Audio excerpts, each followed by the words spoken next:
We might be a small island, but we've got an epic history. And there's a wealth of untold secrets still to uncover. So every year, hundreds of archaeologists dig, dive, and sift to find clues. Absolutely Never seen anything like it before. It's just amazing. In 2018, their discoveries have been more exciting than ever. Look at that. So that's from a tank then? That's brilliant. That's a nice find. Not bad for day 2. Not bad at all. Each excavation has been filmed as it happened by the archaeologists themselves.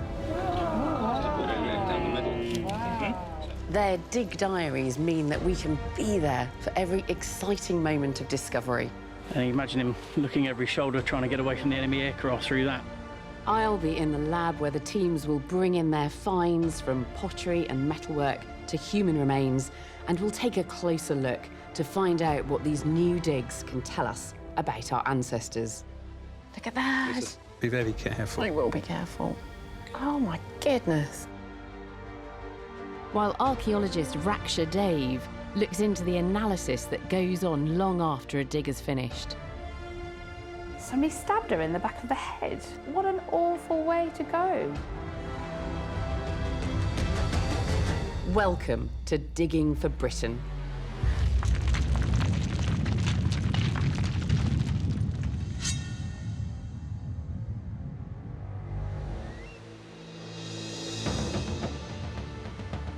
In this programme, I'm joining archaeologists in the north of the country to share in their biggest discoveries. Yes! We go on a hunt for a lost Spitfire from the Second World War. The instrument panel. No! Yeah? That is new star find. And we follow the excavation of a recently identified Anglo-Saxon cemetery with some very unusual grave goods. That's quite some bling. I've come to the National Museum of Scotland to see how these discoveries are rewriting British history, and I've been given behind-the-scenes access to explore parts of the collections rarely seen by the public. I'll have the chance to get up close and personal with some of Britain's most intriguing treasures. Our first dig takes us to Dumfries and Galloway in southwest Scotland, and the Black Loch of Merton, where a perfectly preserved 2,500-year-old village is emerging from the mud. Moving back into prehistory, it is very rare to find actual evidence of the houses our ancestors lived in. Timber rots away, and very often all that we have left are imprints in the ground. But the amazing wetland preservation at Blackloch means that we have a chance to see what village life in Britain was really like 2,500 years ago. Back in 2016, Digging for Britain got privileged access as a team of archaeologists unearthed a remarkable lost village. From out of the mud, they revealed intriguing sections of wood that had been skillfully crafted into planks, and they were in incredible condition.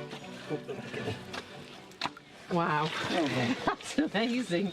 So this is the notch that's been cut to fit around the lower framework? Yes! All right. Well done. The finds were so spectacular that we're joining them again as they return to this prehistoric Pompeii for their 5th season. Archaeologists Anne Crone and Graham Cavers have been the site directors from the very beginning. We've got lots of Iron Age sites throughout Scotland, but to have this level of preservation on a site of this date is very rare indeed, and I would say that it's probably a once-in-a-lifetime chance to excavate under these conditions. Using the remains of the roundhouses dug up over the last 4 seasons, the archaeologists have built up a detailed picture of the village, and they discovered that these homes once sat on the peaty edge of a loch that had been drained in the 19th century. It's an extraordinary window into Iron Age life. But so far, they haven't found any personal possessions. And this year, they're going to dig where they think they're most likely to find them: inside the houses.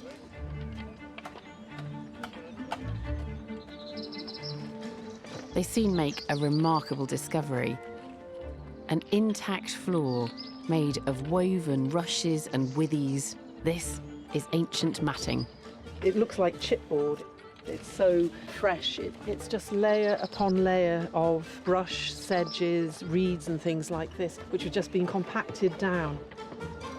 The discovery of the matting gives us an incredible opportunity to glimpse the skills of our ancient ancestors and their efforts to insulate their homes and make them cosy in these inhospitable conditions. And now they've got a floor surface, there's a tantalising prospect that they may find personal items. They eventually make a breakthrough. And what is it? I have no idea. It looks like it's a piece of spindle-turned wood. Anne has found an intriguing piece of clearly worked wood. Oh, wow. Has it got a hole? It's got a hole there. Never seen anything like it before. That's amazing. We're just removing the very sort of thick layer of laminated flooring materials. I was about to start pickaxing, and this is just lying on one of the surfaces within this house. Discovering what this artefact is could give the team valuable insights into daily life at Blackloch. And then there's another extraordinary find in a rubbish pit located next to one of the houses. Oh wow, I can see the decoration. Extremely rare. Oh yeah. Yeah. My heart actually skipped a bit when I saw it. This exquisitely decorated wooden object was found deep in the pit. That's the rim here. So you've got two pieces and then one piece that goes this way. And then here is the rim on the other side. Although squashed flat and in several pieces, the team knows what this is. It's a beautiful and rare lathe-turned wooden bowl. Well, this has to be the star find of the entire 5 years of excavation so far. The team's discoveries have given us an unprecedented new insight into the lives of the people who lived here at Blackloch. It's been an extraordinary dig. I've asked Anne Crone into the lab to discuss her findings. And this site is just amazing. I mean, that preservation that you're getting and being able to see not just how the houses were constructed, but starting to find some of the artefacts of everyday life as well. Most of the time it's been the preservation of the structural remains, but that's really changed this year when we started finding wooden artefacts for the first time. So, yeah. I know. I mean, it looks so modern. I still find it hard to believe that this is a prehistoric artefact, but you're quite sure about the date of it. Oh, absolutely. It came out of very closely stratified deposits, and we have radiocarbon dated the deposit that it came from, and it's 2,500 years old. That's just crazy. Yeah. It's made of yew, which is a beautiful wood to carve. It's a spindle-turned object, so it's been sort of mounted with mandrels on either end there. It's very clearly designed for something, but I can only speculate as to what it is. So these objects were just found in the floor. I mean, do you think that's just happened by accident? No, I think these objects have been deliberately placed in the floor surfaces of this structure, possibly reflecting the function that the house has during its current phase. So perhaps if this is to do with weaving, that it was a weaving workshop during that phase.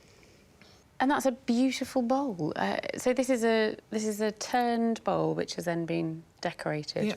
Yeah. It's lathe turned. It's probably complete but flattened, and so what you're looking at is a reconstruction. It's an absolutely beautiful object.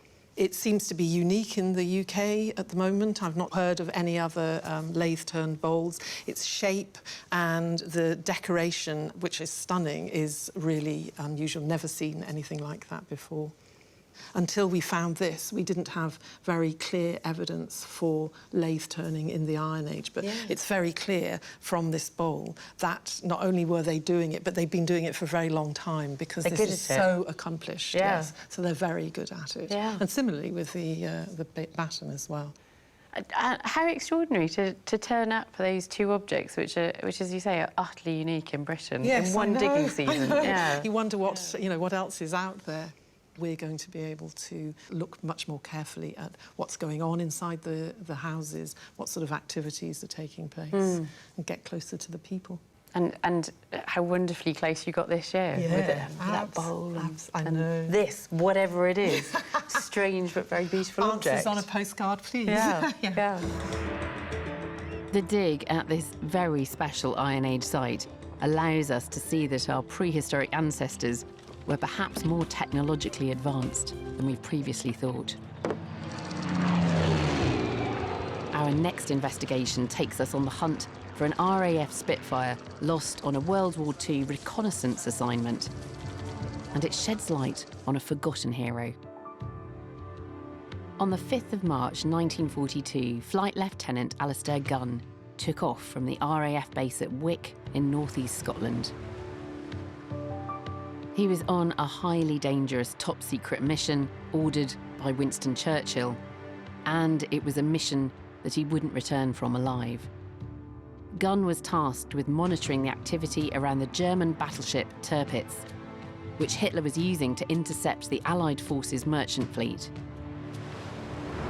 But only a few hours in, Alistair was shot down over the mountains near the Trondheim fjord in Norway. The Spitfire is arguably our most iconic fighter plane, famous, of course, for the role it played during the airborne conflict that was the Battle of Britain. But there is another side to the Spitfire's story. Reconnaissance Spitfires, like the one flown by Flight Lieutenant Alistair Gun, played a vital role bringing key intelligence back to Britain. But these planes are now extremely rare. So finding this one would be a real coup. Nearly 80 years after it went down, aircraft engineer Tony Hoskins is driving all the way from Britain to Norway to lead the search.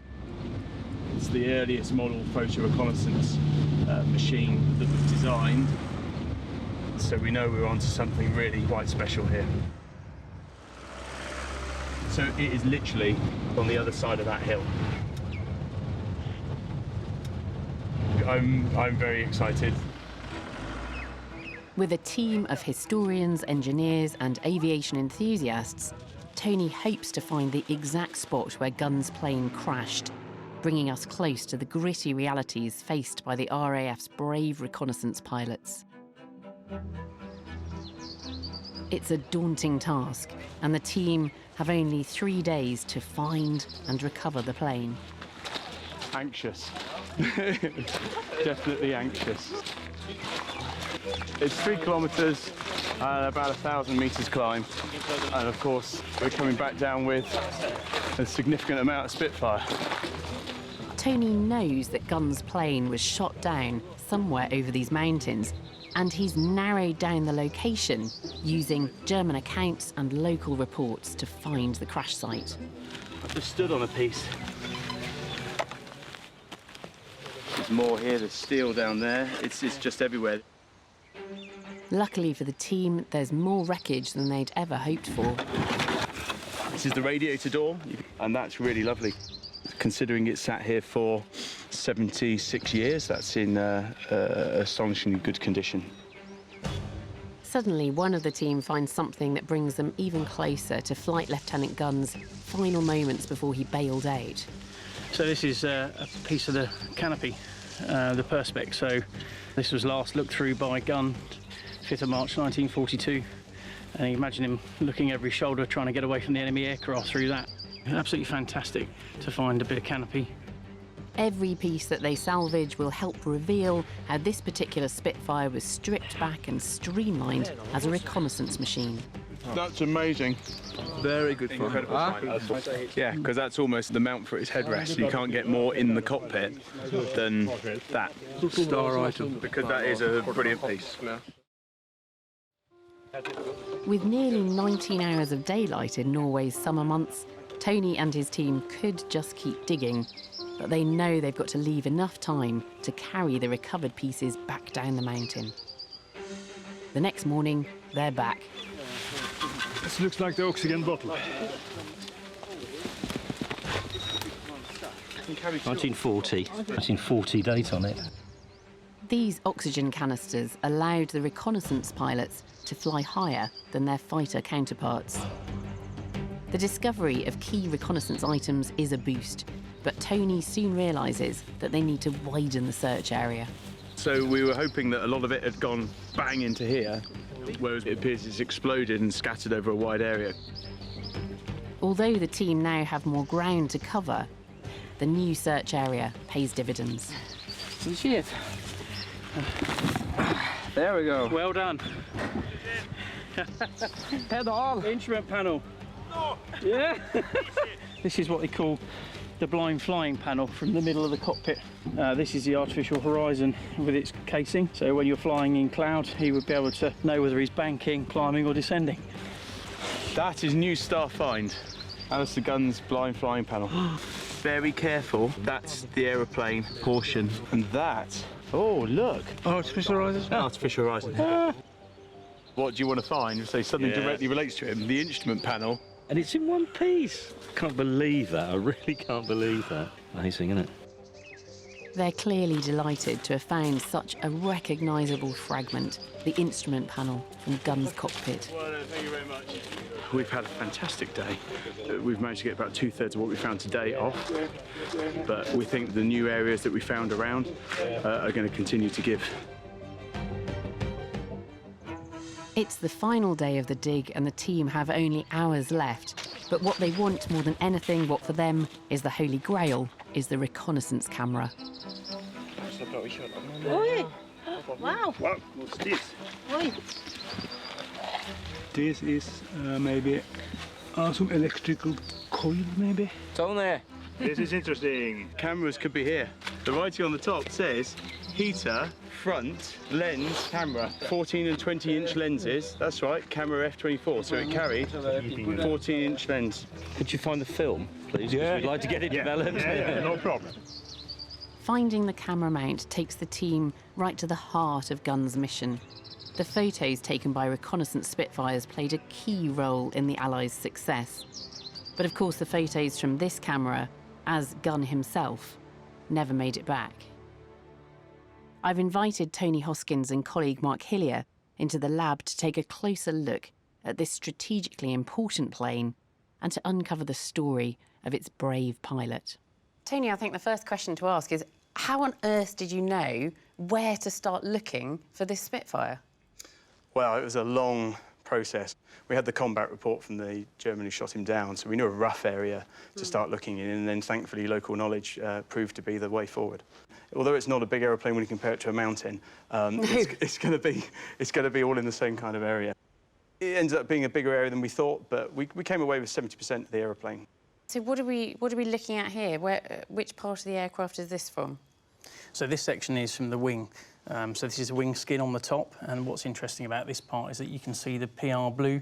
So all the photographic reconnaissance aircraft at that time were painted in this for camouflage. Yeah. And this is the roundel, so the identity markings that he carried on the aircraft, just so that you didn't get any friendly fire. So obviously that's really important in terms of identifying it as British, and the colour is right as well for a photographic reconnaissance Spitfire. And would they have been blue all over then? The same colour, top surface and underside, were all blue, exactly that. Yeah. Some of the photographic reconnaissance aircraft later on were painted pink. Where were they pink? Desert mostly, wasn't it? Yeah, and for the sunrise in the morning and the dust in the sky. Yeah, it becomes pinky. And it was stripped back in order to do this, was it? That's right. I mean, then he built 220 of them, so it's a very rare item. Yeah, they were unsung heroes if you think that they were often flying 4.5 hours, sometimes long sorties over water on their own, 30,000 feet, and unarmed. So obviously when they got to the target area, there's always the risk of enemy aircraft and being shot down, as Alistair found out to his cost. Yeah. And you found not the camera itself, so this is a camera off another plane, presumably. So it carried 3 cameras. It carried one that pointed out the side and 2 that pointed out the bottom. Yeah. And it was the very first setup for making 3D photographs, and that these would be mounted in a frame, and we've got the frame. That's the frame at the front. So that is part of... That's part of the frame that mounted the camera, yeah. So that frame would have looped around the top up here. Yeah. And then Alistair would have set it in on a dial for the height that he was clear of cloud and could see the target, and then the cameras would have motored to give 2 angles that would have focused at the ground at that point. Just how important was photo reconnaissance at this time? I think people underestimate the importance of it if you think this was the intelligence gathering arm of all the armed forces. And even the RAF today, you know, photographic reconnaissance is really key and massively important. And then you've got this amazing insight into the cockpit that Alistair was sitting in, and this is the housing for his instruments. Really important piece of the cockpit, and also the engine instruments round to the right. But just to think that he was in the cockpit, you know, in 1942, the last person looking at those instruments. This is part of the fuselage, and it's just from the cockpit section, just about where Alistair was sat, and the machine gun round has come through the cockpit, and this is the exit point from the side of the fuselage. It tells quite a grim story of the last few moments of his struggle to get away from the Germans. And then obviously, eventually, he lost that fight and had to bail out of the aircraft. So he bails out, he parachutes, he survives this. What happens to him eventually? He'd spent a night in a hut on the hill on the night of the 5th, and then, despite the help of the locals, he took the decision it was best to hand himself in. Eventually, he was sent to Stavaglove 3, which was the camp made famous in the film The Great Escape. Yeah. And he got involved with the tunnelling committee and dug first one tunnel, which was discovered by the Germans, and then embarked on a second rather famous tunnel, which was the Tunnel Harry. But did he make it out? He did escape in the tunnel, but they got to within 25 kilometres of the port they were going to use to get to Sweden when he was discovered. He was writing letters home to his parents, and sadly his last letter he wrote was on the 19th of March, 44. Of course, he escaped on the night, the 24th, 25th, and the letter arrived at his parents' house on the 15th of May. But sadly, the next day, on the 16th of May, was the telegram from the War Office saying that he'd been executed. That's just horrendous. I mean, he astonishingly brave. They're often forgotten about, so this story is really important. Not just Alistair's, but all of the PRU pilots too. It's fantastic. That's the thing, isn't it? It's not just about going and recovering pieces of metal from the side of a mountain. It's about recovering this story and remembering him. The discovery of this Spitfire by Tony and his team has graphically underlined just how risky these vital reconnaissance missions were. The fragments of Alistair Gun's plane recovered from that Norwegian mountainside are a memorial to just one of World War II's forgotten heroes.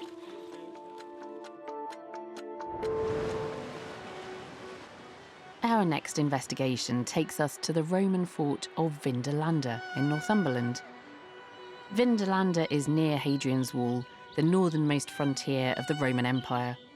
For almost 300 years, its numerous forts were key to the stability of military rule in this inhospitable and dangerous no-man's land.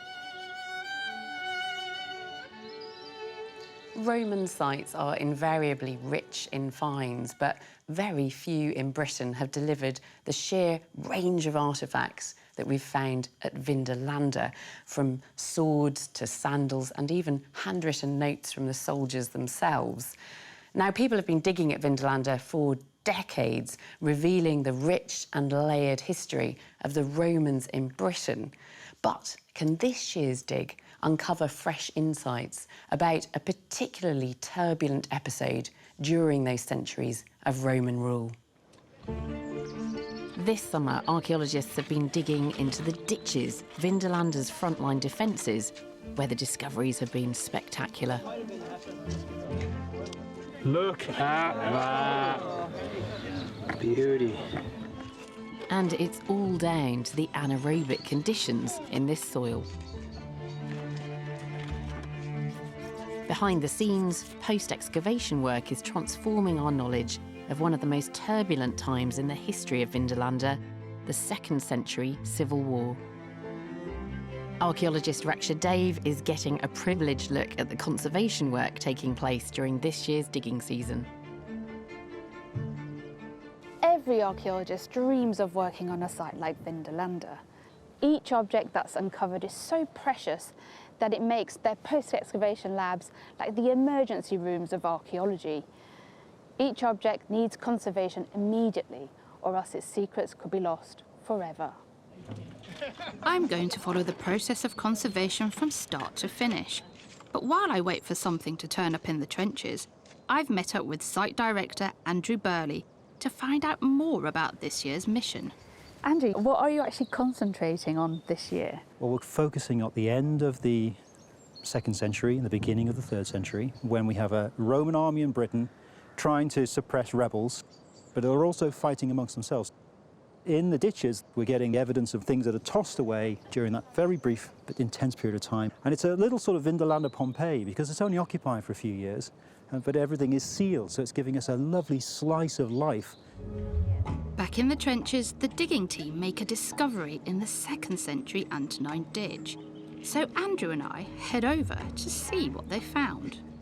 Oh, I can actually see it now. So I can see the soul coming this way. bending around. That's it. There it is. Yay! Another Roman shoe at Vindolanda. There was a bit of a shoe the other day, but this is the first complete one. Fantastic feeling. Thrown away by somebody 1900 years ago. Fabulous to find it. Now the shoe is out of the ground, every second counts. So I'm taking it over to Barbara Burley in the Vindolanda Conservation Lab. She's going to show me what happens next. Shall we open it up and have a look? Yeah, I'm really excited to have a look at it, actually. Probably a man's shoe by initial inspection. Wow, look at that. And you've even got the heel strengthener just here. Shall we get it washed up and have a look at it? Yeah, I'd love to. Barbara separates the very fragile shoe from its mud cocoon, using a soft brush and water. So you do this process almost immediately? We try to do it as fast as we can because they will continue to degrade until we put them into some sort of chemical bath, especially the organic objects like the leather. Barbara has given me a child shoe to clean. I don't normally get a post-excavation opportunity, so I'm looking forward to this. Am I using just cold water or can I use hot as well? We don't want it to be too hot because that could actually kind of shock leather. Right, okay. Here it goes.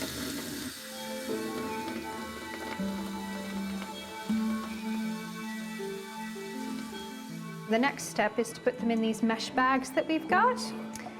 We use these bags in order to keep any sort of little bits that come off of it into the bucket here. It is then preserved using a cocktail of chemicals, including acetone, which stabilises the leather. The whole process takes over 5 hours, but once completed, the shoe will be preserved for posterity and go on show in the museum with some of the other remarkable finds from the excavations. Back at the fort, I meet with Andrew to find out more about the recent shoe discoveries in the ditches. So what do the shoes tell us about this particular period of conflict? If we look at all of them together, and there's almost 1,000 of them now from this particular period, 45% are non-adult male shoes. In other words, they're children, they're women, they're teenagers, and that just changes the whole nature and the complexion of what was going on, what it was like to be part of this community. It's really hard to imagine that those women and children would have seen exactly the same horrors as the men that were stationed here. Some of the things they will have seen are horrendous.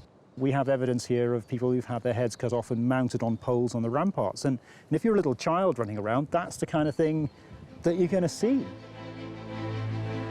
The analysis of these shoes has given us a fresh understanding of the people who lived here at Vindolanda during those turbulent years. And it's given us a new take on the horrors endured by the inhabitants of this fort at the time.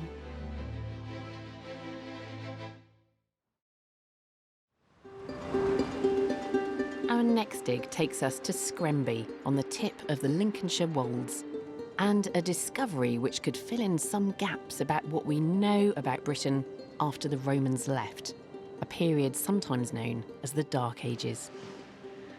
Around 1500 years ago, so history tells us, Britain was invaded by wave upon wave of Germanic tribes, the Angles, the Saxons, the Jutes, and they transformed our country, giving us the English language and the basis of our laws. But actually, there is very little in the way of written records from the time.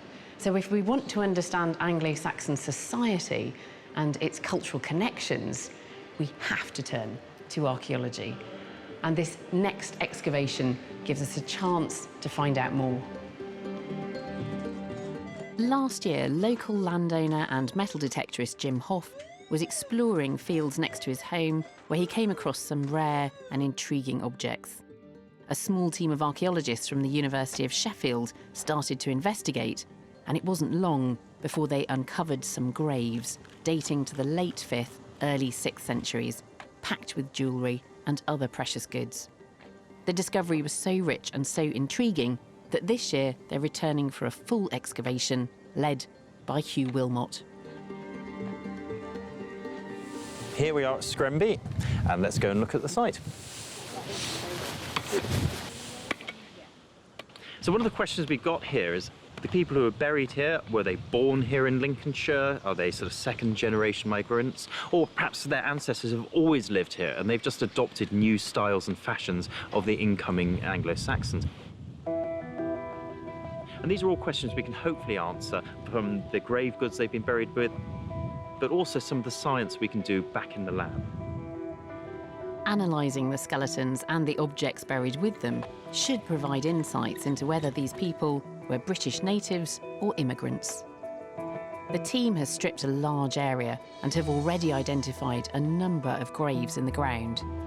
Possibly there's the fill of another grave coming through here.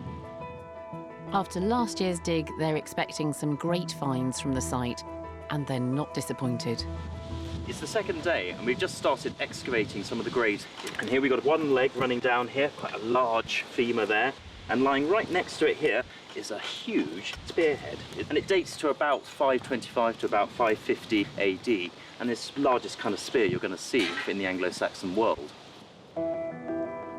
As the team targets some of the other graves, they are rewarded with even more exotic finds. We have this pretty well-preserved skeleton of an adult female. Down at her hip, she's got the remains of an ivory bag ring, and this went round the mouth of a sort of fabric bag that would have hung from her hip. And inside it are all sorts of artefacts. Ivory was a rare commodity in Anglo-Saxon Britain, but this isn't the first ring to be uncovered here. We found one elephant ivory bag ring last year, and already, just over a week into the dig, we found two more. So what stage are we at with this one, Megan? We're going to lift the copper brooch and this other tube bead, Right. and then the girdle hanger. Oh, wow. I think that's the nicest one we've got so far. After 1,500 years in the ground, the ring is extremely delicate. Beautiful. Well done. Good job, team. And now lifted, it'll be sent to the lab for analysis. So one of the things we can do, which is quite simple, is radiocarbon date the elephant ivory to see how old it is. Now, if it's sort of 6th century in date, it probably tells us it's coming from Africa. But if it ends up being sort of 10,000 BC, they must be reusing mammoth ivory, so that's quite an easy one to test out.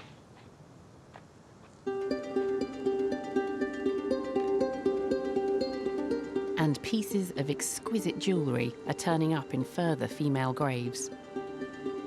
Now James has got a bead here, a very, very fine little amber bead. Sources of amber are rare in Britain, but they're finding a surprising amount of this material here. We've nearly finished excavating this burial here, and it has a young lady in it, and on her forearm is the skeleton of a baby. Placed upon both the mother and the baby were a large quantity of beads. So far we've got nearly 500 of them. It's really quite extraordinary. Many of these female skeletons are buried with elaborate bead necklaces. That's quite some bling. It's been a successful excavation, and with so many intriguing discoveries, what can the archaeologists tell us about these people and their bling? I've asked Hugh Wilmot into the lab to give me some answers. Hugh, this is an astonishing site, and it is completely new. Nobody knew it was there. Oh, absolutely. There hasn't been a cemetery in this location recorded before. At first we thought it's just going to be a standard sort of Saxon cemetery, but actually it's turned out to be rather more interesting. And just extraordinary finds. Amazing. You've brought some of them in here together with one of the skeletons. Are these finds that were actually found associated with this skeleton? Yes, these are some, not all the finds that were found with this skeleton, but here are some of the sort of the more diagnostic ones and some of the large ones. They seem to be very richly furnished graves. They're extremely richly furnished. Of the 24 graves we excavated, only one had no artefacts in, which is a very unusual proportion. So she would have been placed in the grave fully clothed then with all her... Oh, yes, absolutely. With all her accessories. What's that? It looks like a little buckle. Well, these are where the finds start getting a bit more special. Yeah. It's a very unusual design that you don't normally find in Lincolnshire. Where do you normally find it, then? Well, not many buckles like this have been found, but where they have been, they've been found in Kent or on the south coast of England. Oh, really? So, yeah, quite some way away. Absolutely. Yeah. Is that one of the amber beads? It is. It's a small bead. They're quite simple, quite plain, but this is just one example of them, of which we had hundreds. I mean, there seem to be extraordinary numbers in each grave, or at least some of the graves were just full of these beads. Absolutely. It's clearly one of their sort of biggest fashion statements, these necklaces, and certainly the most visible thing. And do we know where this amber has come from? Because obviously that's not local. We do. 20 years ago, all these techniques for provenancing the amber, looking at the sort of ivory, you know, we couldn't do that, so you had to speculate. But now we can actually put some hard answers to some of these questions. And this comes from the Baltic, which is perhaps not unsurprising, because we know that the Baltic is a major supplier of amber. And now, what about that ivory? Is that likely to have come along a similar reach, then, from Northern Europe into Northern Asia?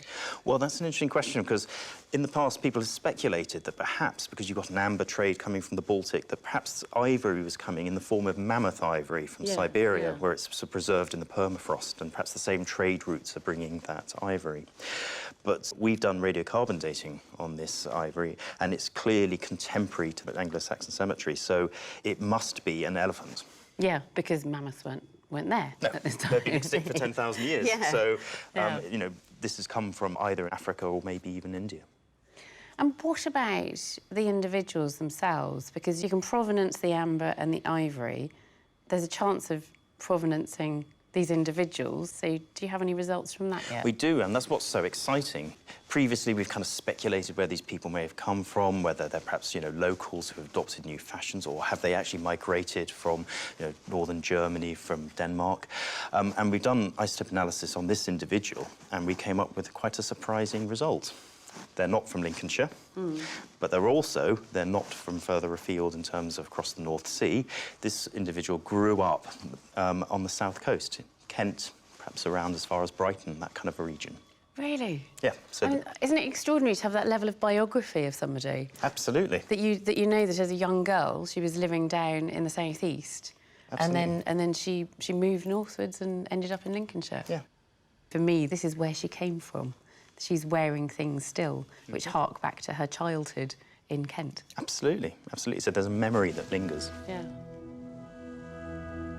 This new discovery at Scremby is revealing some wonderful detail of life in the Dark Ages, and it's allowing us to delve deeper into the cultural connections of our Anglo-Saxon ancestors across the British Isles and beyond.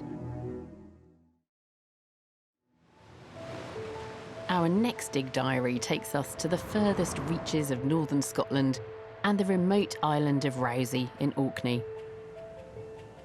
The islands of Orkney are home to an abundance of well-preserved archaeology, and Rousey is no exception, having been nicknamed the Egypt of the North. But its sites are often troubled by more than their fair share of bad weather, with aggressive tides causing erosion along the coastline.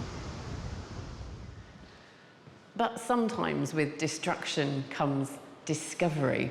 In 2010, winter storms revealed a line of stones on a beach, and archaeologists realised that they could be looking at the first signs of an ancient monument dating right back to Britain's earliest civilization, perhaps even a new jewel in Orkney's crown.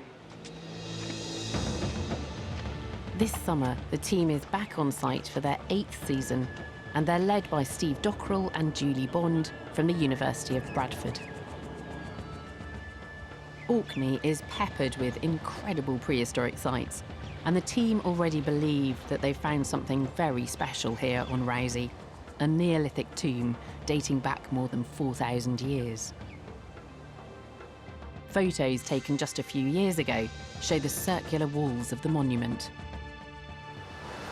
The way they built these tombs was to build up concentric walls of stone.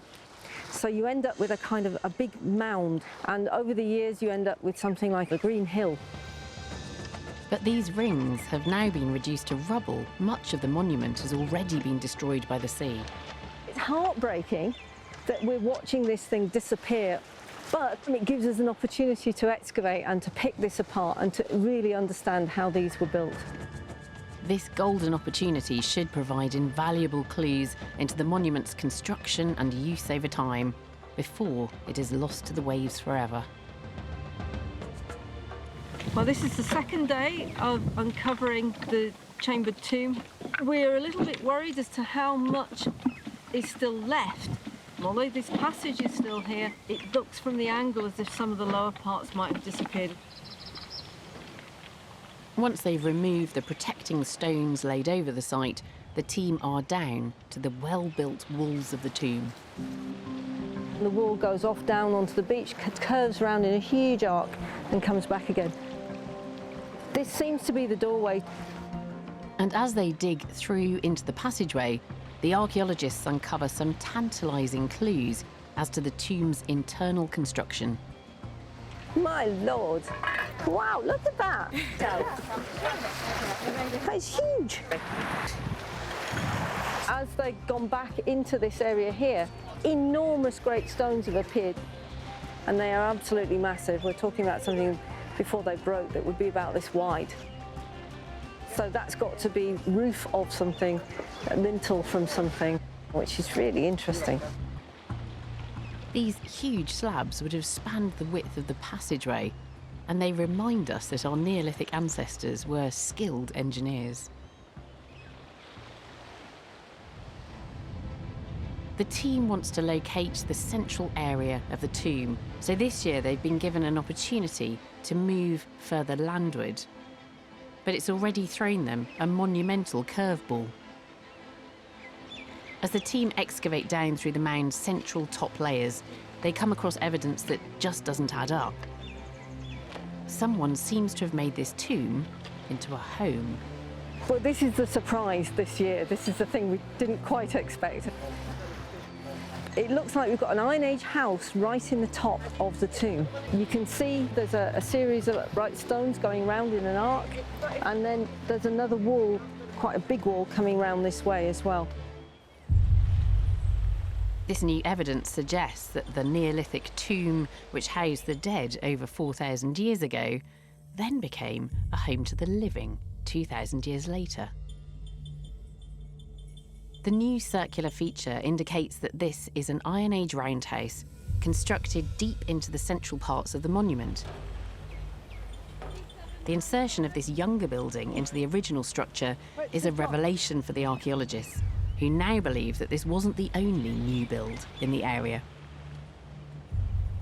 In another trench, just yards from the tomb's entranceway, the tomb have uncovered yet another stone-built structure, and it has a surprising array of features. Look at it. Yes! This is architecturally very characteristic of a Pictish building which is roughly 500 to 900 AD. We've got a staircase that leads down and into the building. We've got a central hearth, but crucially around it as well, we've got really black layers filled with charcoal and other material, and 2 anvil stones set next to the hearth. Remarkably, what the archaeologists have discovered is a Scottish Iron Age or Pictish blacksmith's workshop over 1,000 years old. And as they dig the final layers, they uncover evidence of early and extremely rare industrial activity, including copper working. We would expect all settlement sites to have evidence of blacksmithing, but to find a building that is a dedicated coppersmith's workshop is exceptional. We would normally only expect to find such a site in very, very high status sites and in larger urban settlements. As the team records the final sections of the smithy, they get one more surprise.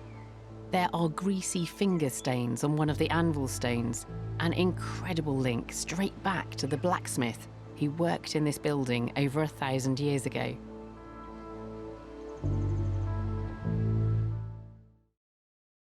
I've asked Julie Bond and Steve Dockrell into the lab to tell me more about this extraordinary place. This is such an incredibly complicated site. We have dug sites in the Northern Isles before, so we knew they were complex, but this is an order above, I think. What is amazing about this site is that it was a real hotbed of activity. I think it must have been a very busy place, and the archaeology there is quite remarkable. We get settlement build up for these long periods of time. And what about the reuse of this Neolithic tomb? It seems very odd that Iron Age people should come along and just want to build their houses into the side of it. It may be because it's a ready source of dressed stone. It may also be something to do with identity and ownership of that part of the landscape. Maybe they have an interest in what's gone before. That it's not just about using the stone, No. that they're close to the ancestors, perhaps? Close to the ancestors. And then you've got evidence of metalwork.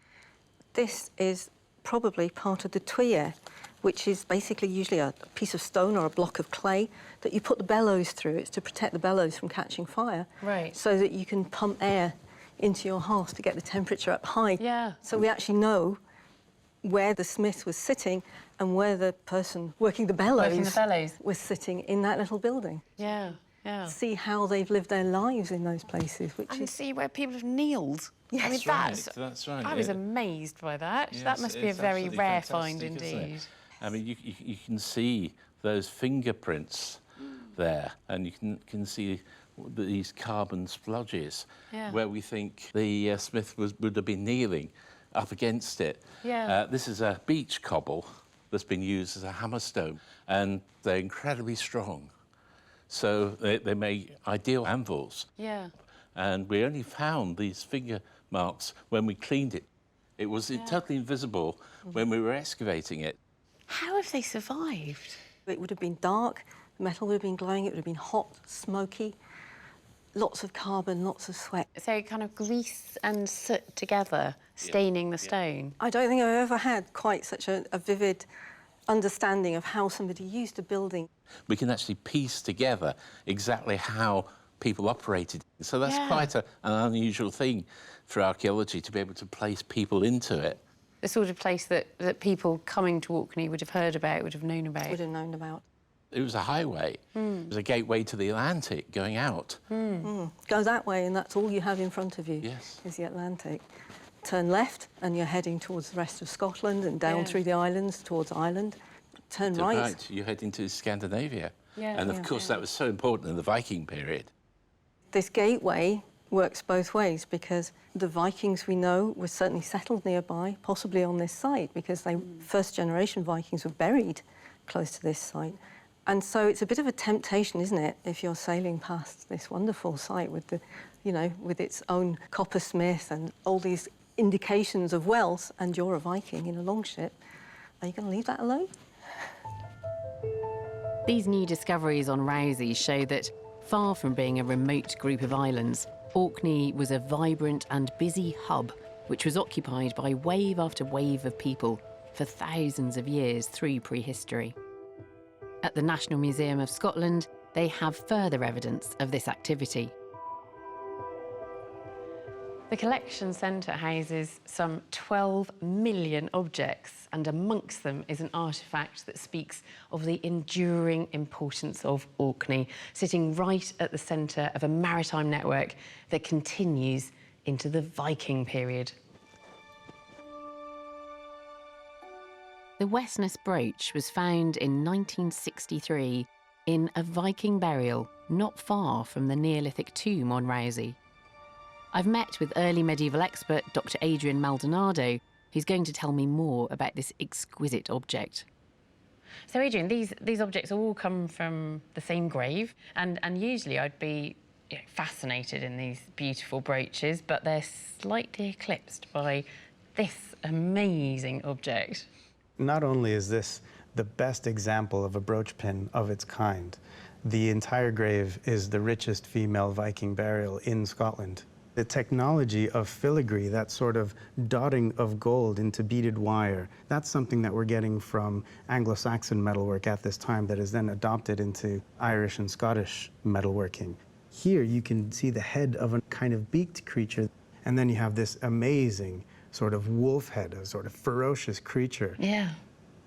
Do we know anything else about her? Do we know where she came from? I mean, did she live in Orkney, or was she from elsewhere? Now, this is an interesting thing. One of the things that they've been able to do is test the teeth of the females in the West Ness Cemetery to see whether they were local or not. And what's come out of this is that they're not from Orkney, but they're from somewhere in the British Isles, either from Eastern Britain, Lowland Britain, or Lowland Ireland.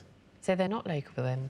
People from outside Orkney are settling in Orkney at that time. Yeah. They're creating new settlements and sometimes sort of continuing older ones.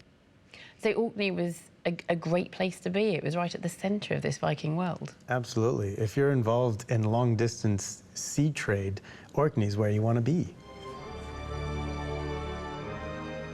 Discoveries like this from the Viking Age shows how archaeology can change the story of Britain and revise our understanding of life in the past.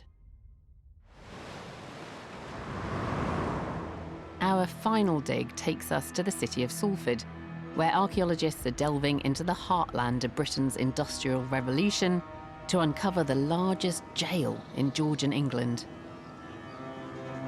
The site of New Bailey Prison sits on the edge of the River Irwell, in an area linked to the heavy industrialisation of Salford, which began over 200 years ago. As Salford's industry boomed, its population expanded and crime increased. At its zenith, New Bailey Prison was the largest in the country, and it could hold 750 prisoners. Now, an excavation provides an unprecedented opportunity to find out what the lives of those prisoners were like during the Industrial Revolution. As part of a major regeneration of Salford, archaeologists are getting a chance to scrape back the centuries and reveal evidence of a radical new approach to crime and punishment. On site are a team from the University of Salford, headed by Rachel Reeder and Mike Novell. They are currently in their 5th and final year, and Digging for Britain has been following them all the way. The dig is focusing on the later 1820s extension of the prison, and preservation is looking good. What we are seeing is how these buildings were actually built. The foundations are surviving 2, even 3 metres deep in places, which is brilliant. And better yet is that these new discoveries aren't even documented on the plans. All of this is below ground, so we certainly had no idea that this was here. We're finding those little bit of extras that kind of help tell the story about this site. Further exploration of the foundations has uncovered hints that the prisoners may have been allowed some surprising creature comforts. Oh, blimey. There it is. So we found what looks like the remnants of a heating system, which is very unusual, completely unexpected, not on the maps. And Andy thinks he's discovered where the main boiler was positioned. You have a staircase. So the stairs came down here. There's your access to your boiler house. This is probably part of the fire pit underneath the actual boiler itself. The heat would have gone up. There would have been flues going into the other cells. And there's coke. It's a great indication what they're actually doing in there. Just further evidence that we've definitely got a heating system here. And heating isn't what you'd expect to find in a prison of this age. We know the really poorest working classes actually were being better fed and better looked after in this prison than they would be out in the industrialised slums in the 1840s. But despite being heated, some of the cells became increasingly cramped. This is probably no more than 2 by 2 metres.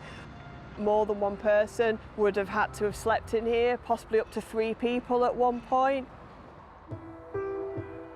As the local population expanded and crime increased, the number of prisoners eventually became overwhelming. Ultimately, The prison has far more people in it than it was originally designed for. This was recognised in the 1860s as being unworkable. Hemmed in by urban developments, the prison couldn't expand, and it finally closed in 1868, making way for the larger prisons of an even more brutal Victorian age. I've asked Rachel Reeder and Mike Neville into the lab to discuss their discoveries and find out more about prison life at New Bailey during the Industrial Revolution. This is an incredible opportunity to excavate a prison which starts in the Georgian period and goes all the way through into the Victorian period. The prison was built at a time of improvement and enlightenment. This is a new type of prison building. It's one of the first of its type in the UK. And you discovered quite a lot that isn't on the plans. What was the most surprising thing about it to you? I think the discovery of a heating system in the cells, which was completely unexpected, not on the plans. And that's part of the flue, is it? It absolutely is, yeah. So there were several of these kind of built up into a wall, and it would have basically directed the hot air from this boiler to the cells. How effective it was, we don't actually know, but we've got it, which was fantastic.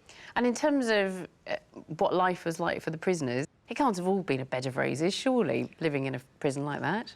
It's not designed to be a bed of roses. No, absolutely not. I mean, we know from the records that some of those that were sentenced to hard labour had to work on the treadmill, and we know that they were climbing around 20,000 feet a day. That's 2/3 the height of Everest. And now, initially, it was actually connected to a mill that kind of ground up wood for dye, which was kind of then passed out and sold to the local mills. But then it was disconnected eventually, so we know that they were climbing on that for absolutely no purpose whatsoever.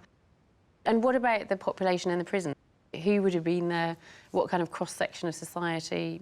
We would have had men, women, we would have even had children in here. I think the records show that the youngest children we would have had would have been about 9, 10 years old. Well, you have to remember that these are minor offenders. They're not mass murderers, they're not people who've committed a serious crime. It's petty theft, it's brawling in the streets, it's vagrancy. Now, that means they're from the poorest part of the working population of Salford and Manchester. And we do have some comments from women bursting into tears when they are about to be released from the prison because they're faced with going back to those kind of slum conditions. Yeah, and your excavations have shown that at least they were in a place which was, heated during the winter. This fascinating excavation has allowed us to go beyond the written record, uncovering a revolutionary and more human approach to the criminal system in the 18th century that's often hidden from view. From uncovering a lost World War II plane and the tragic story of its brave pilot, to glimpsing an incredibly well-preserved Iron Age village occupied over 2,500 years ago, we've been able to reach back through the centuries and touch the lives of our ancestors.